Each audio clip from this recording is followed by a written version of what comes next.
ननकाना साहब में तारीखी जलसा आम करेंगे। रहनुमा पीटीआई फैसल जावेद का ट्विटर पैगाम में कहना था, तहरीक इंसाफ एक बार फिर आने वाले 16 अक्टूबर के इंतखाबात में 1 दर्जन से ज़ायद पार्टियों के इत्तेहाद को शिकस्त देगी।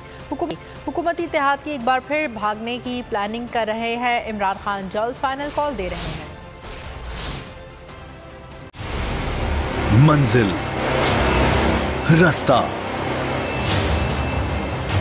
जज्बा, भयानक सच्चाई से हटाए पर्दे और तोड़ डाली झूठ की बेड़ियां। सलाखों से डरना कैसा जब चट्टानों ने पाला हो। इमरान खान बोल के साथ जुम्मे से इतवार रात 10 बजे सिर्फ बोल न्यूज पर। सबसे ज्यादा व्यूज, सबसे ज्यादा रील्स और सबसे ज्यादा रेटिंग के साथ बोल अब भी नंबर 1 पोजीशन पर बरकरार।